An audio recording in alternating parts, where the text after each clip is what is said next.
तो permutation combination में भाई अब हम चलते हैं अपनी एक्सरसाइज 7.1 की तरफ। ठीक है, तो अपनी एक्सरसाइज 7.1 में जो अपना फर्स्ट क्वेश्चन है वो हम लोगों को बोल रहा है कि how many 3 digits number can be formed from the digits 1 2 3 4 5 if repetition of digits is allowed and number 2 repetition is not allowed. ठीक है, देखो पहले तो इस क्वेश्चन का मतलब समझो ये क्या बोलना चाह रहा है। भाई ये बोलना चाह रहा है कि आपके पास है ना 5 नंबर है, 1 2 3 4 5। आपको 3 डिजिट का नंबर बनाना है इनसे, तो ऐसे कितने नंबर बना सकते हो? तो पहले मैं ये बोलूँ 3 डिजिट का नंबर मैं जैसे इनमें से 1 2 3 123 बना दूं। ठीक है, अगर कोई ये बोले कि 2 3 4 बना दो तो भी ठीक है, कोई ये बोले 3 4 5 बना दो तो भी ठीक है, कोई ये बोले 4 5 1 बना दो तो भी ठीक है, कोई बोले 5 1 2 बना दो तो भी ठीक है। अब सुनो, क्या इतने ही थोड़ी ना बन सकते हैं? इनको आपस में घुमा दो, 1 2 3 को अगर घुमाऊं मैं 2 1 3 तो अलग अलग हो गए ना, तो 213 अलग है, 123 अलग था। इनको और घुमाएंगे तो 231 अलग होगा। तो ऐसे पता नहीं भी कितने बना सकते 3 डिजिट के, नहीं पता ना हमें कितने बना सकते हैं। तो ऐसे क्वेश्चंस के लिए ही ये जो अपना चैप्टर है परमुटेशन कॉम्बिनेशन, इसको हम देखते हुए चलेंगे भाई। ठीक है, पहले तो ये आप लोगों को एक बात बताऊं कि ऐसे क्वेश्चंस को करना कैसे है। सबसे पहले ये देखो, उसने ये बोला कि 3 डिजिट, ठीक है, 3 डिजिट का नंबर बनाना है। ठीक है, 3 डिजिट का नंबर बनाना है तो आप एक काम करो, 3 बॉक्स बना लो कि ये है वो नंबर भाई। इसमें जैसे 1 2 3 भर दिया हमने तो 123 वो नंबर है 3 डिजिट का। ठीक है, इस तरह से हमने 3 बॉक्स बना लिए कि इन 3 बॉक्स में हमें ये सब फिलअप करना है। अब ये जो दो पार्ट दे रखे हैं ना कि रिपीटेशन अलाउड और नॉट अलाउड, इनका मतलब क्या है? देखो, रिपीटेशन अलाउड का मतलब ये है कि रिपीटेशन अलाउड है तो आप 1 को 3 बार रिपीट भी कर सकते हो, 2 बार रिपीट भी कर सकते हो। इस तरह से 111 112 इस तरह से, जब 1 जो है कई बार आ गया, 1 से ज्यादा बार आ गया। इसी तरह 2 को भी, ठीक है, 222 333 3 3 5 इस तरह से। ये सारे क्या है? रिपीटेशन के केस होते हैं भाई, क्योंकि कोई भी डिजिट जो अपने आप को रिपीट कर रही है। ठीक है, तो ये तो होते हैं रिपीटेशन वाले केस। और जब एक डिजिट जैसे 1 है वो आ चुका है तो इस बाकी 2 जगह पे 1 ना आके बाकी और ही नंबर आए। ठीक है, जैसे इसमें 4 आ चुका है तो यहाँ पे 4 नहीं आएगा किसी भी जगह पे, यहाँ 5 आ गए तो यहाँ 5 नहीं आएगा। ठीक है, इस तरह से। तो इनको क्या बोला जाता है भाई? Repetition not allowed. और ये आते हैं रिपीटेशन अलाउड में। तो रिपीटेशन अलाउड का मतलब ये नहीं होता कि खाली यही रहेंगे। ठीक है, रिपीटेशन अलाउड का मतलब ये होता है ये तो है ही है, साथ में ये भी होते हैं। कैसे? मैं एक छोटे से एग्जांपल से समझाऊं।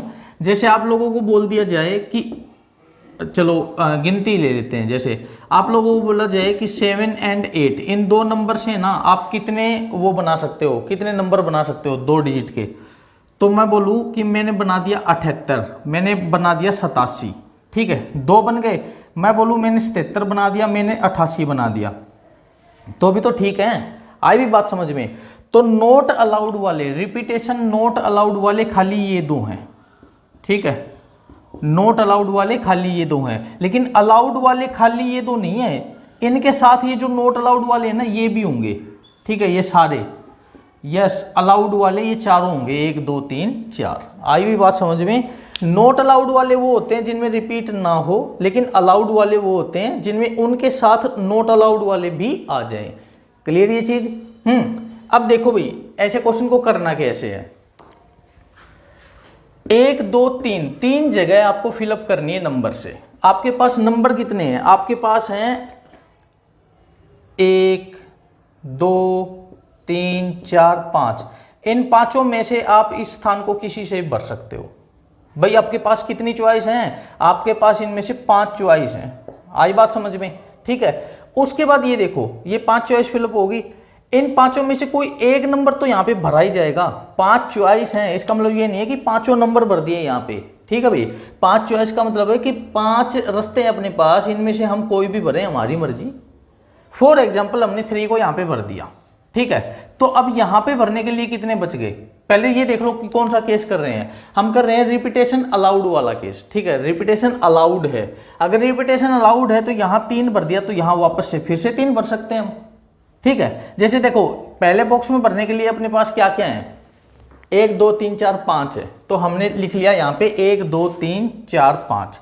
दूसरे बॉक्स में भरने के लिए अपने पास 1 2 3 4 5 है, तीसरे बॉक्स में भी अपने पास 1 2 3 4 5 है, ठीक है। यहाँ पे 3 भर दिया, अगर रिपीटेशन अलाउड है तो यहाँ पे फिर से 3 भर सकते हैं, तो इसका मतलब 5 चॉइस फिर से आ गई अपने पास, यहाँ फिर से भर सकते हैं, इसका मतलब फिर से 5 चॉइस आ गई, ठीक है। अब ये देखो पहला काम क्या था, पहला इवेंट था अपना ये डब्बा फिलअप करना, दूसरा इवेंट था अपना बीच वाला डब्बा फिलअप करना, और तीसरा इवेंट था अपना लास्ट वाला डब्बा फिलअप करना भी।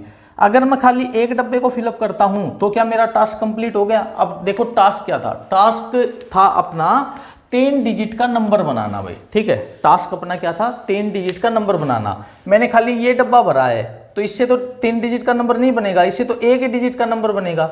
मान लीजिए मैंने यहाँ पे 3 फिलअप कर दिया तो इससे तो 1 ही डिजिट का बनाना। मान लीजिए मैं ये दोनों टास्क कर लेता हूं, मतलब ये वाला और ये वाला, ये दोनों नंबर भर लेता हूं, इसमें 3 भर दिया मैंने, इसमें 4 भर दिया, तो ये तो 34 बना। 34 भी 3 डिजिट का नंबर नहीं है। अब मैं इस पे आता हूं, मैंने इसमें से फिर 3 उठा लिया, तो ये 343 जो है ये 3 डिजिट का नंबर है। इसका मतलब ये तीनों इवेंट जो है एक दूसरे पे डिपेंड हो गए। अगर मैं खाली एक इवेंट करता हूं तो 3 डिजिट का नंबर मेरे पास नहीं आ रहा, मतलब टास्क जो है वो कंप्लीट नहीं हो रहा है। मैं खाली ये भरता हूं या खाली ये भरता हूं, किसी से भी टास्क कंप्लीट नहीं हो रहा। मैं ये 2 करता हूं तो नहीं हुआ, 2 करता हूं तो नहीं हुआ, ये दोनों करता हूं तो भी नहीं होगा। जब तीनों ही फिलअप कर देता हूं, तीनों इवेंट काम करेंगे तभी टास्क कंप्लीट होगा। इसका मतलब ये क्या है, डिपेंडेंट इवेंट है, और डिपेंडेंट में मैंने आपको बताया था कि इनमें बीच में गुणा होनी चाहिए भाई। तो 5 गुणा 5 गुणा 5 कितने हो गए, 125, ठीक है। तो 125 नंबर हम यहाँ पे बना सकते हैं भाई। रिपीटेशन अलाउड हो तो हम कितने नंबर बना सकते हैं, यहाँ पे 125 नंबर बना सकते हैं, ठीक है। अब देखो अगर रिपीटेशन अलाउड नहीं होगा तो हम क्या करेंगे, ठीक है। अगर रिपीटेशन अलाउड नहीं होगा तो देखो पहले वाले में भरने के लिए तो अपने पास वही 5 चॉइस है, ठीक है। हमने फॉर एग्जांपल 3 भर दिया यहाँ पे। भाई चॉइस कितनी थी अपने पास, भाई चॉइस तो अपने पास 5 थी, ठीक है। हमने यहाँ पे ये 3 भर दिया, ठीक है। इसको रेड से कर लेते हैं। हमने यहाँ पे 3 फिलअप कर दिया। अब ये देखो 3 फिलअप होने के बाद रिपीटेशन अलाउड नहीं है, तो इस वाले डब्बे में हम 3 को नहीं भर सकते, और इस वाले में भी 3 को नहीं भर सकते। 3 खत्म हो गया दोनों में से। अब इसके पास कितनी चॉइस रहेगी, 1 2 4 5, मतलब 4 नंबर हैं चॉइस के, 4 नंबर हैं आपके पास मन मर्जी के, यहाँ पे कोई भी भरो। तो देखो कितनी चॉइस कितनी है यहाँ पे अपने पास, 4, ठीक है। चॉइस कितनी है, 4। अब मान लीजिए इनमें से ना हमने 4 को फिलअप कर दिया यहाँ पे जैसे, ठीक है। 4 को फिलअप कर दिया, यहाँ पे हो गया। अगर 4 यहाँ पे फिलअप हो गया तो इस वाले में रिपीटेशन अलाउड नहीं है ना इसमें, तो इस वाले में 4 को हम दोबारा नहीं भर सकते। अब यहाँ पे कितनी चॉइस रहेगी अपने पास भरने के लिए भी, यहाँ पे 1 2 5, मतलब 3 चॉइस रहेगी। आई भी बात समझ में। अब मान लीजिए इनमें से कोई भी हम भर लेते हैं, जैसे 1 भर लिया हमने, ठीक है, 1, तो 341 एक नंबर मिल गया।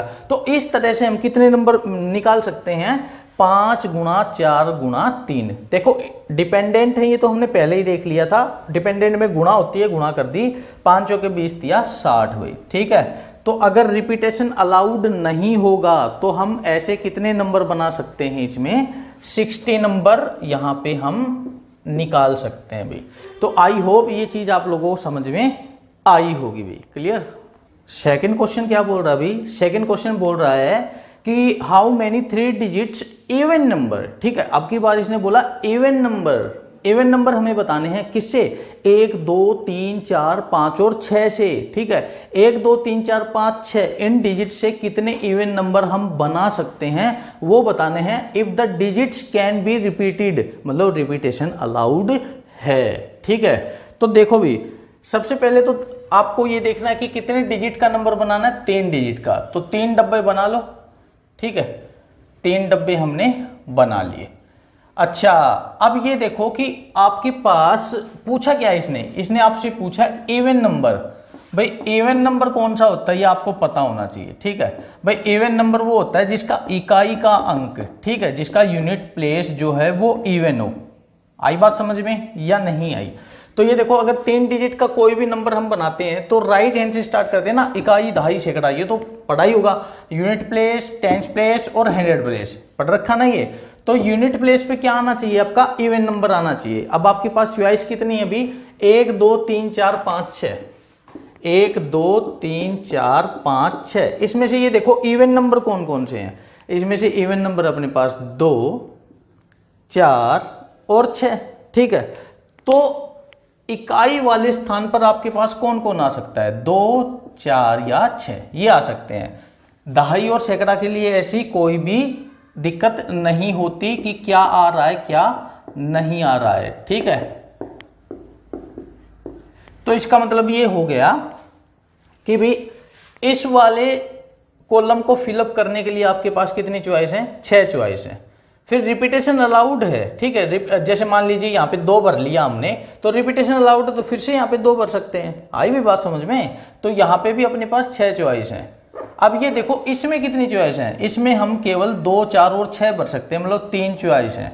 और ये भी डिपेंडेंट है, तो क्रॉस हम यहाँ पे कर देंगे। 6 गुणा 6 36, 36 गुणा 3 36, तिया 108 हुई, ठीक है। तो हम यहाँ पे टोटल जो है 108 इवन नंबर बना सकते हैं 1 2 3 4 5 6 का यूज करते हुए भी। क्लियर।